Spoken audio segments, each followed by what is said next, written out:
بدھ مت کے پیشوا تختبائی کو اپنا مذہبی مرکز قرار دیتے ہیں۔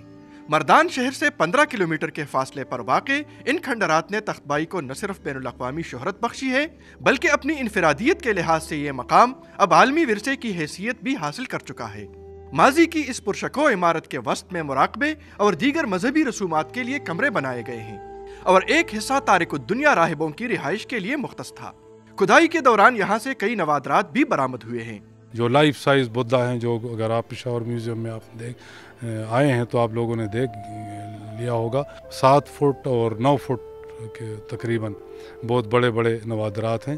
یہاں پہ چھوٹے بدھ بھی ملے ہیں، یہاں پہ سکہ کائنز بھی ملے ہیں اور دوسرے نوادرات بھی ملے۔ کسی زمانے میں ان کھنڈرات کو دیکھنے کے لیے پوری دنیا سے سیاح آیا کرتے تھے، مگر گزشتہ 10 سالوں سے یہ تاریخی آثار بدھ مت کے پیروکاروں کی آمد کے منتظر ہیں۔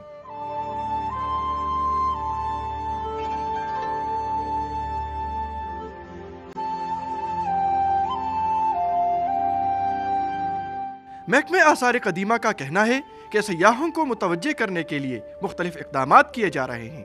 پشاور کے مختلف اسکولوں کی طالبات کا دورہ بھی اس پروگرام کا حصہ ہے۔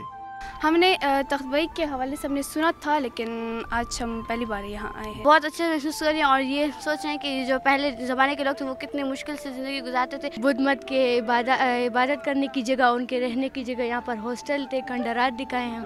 حکام کا کہنا ہے کہ زائرین اور سیاحوں کی توجہ کے لیے گندھارا تہذیب کے اس ورثے کی حفاظت پر خصوصی توجہ دی جا رہی ہے۔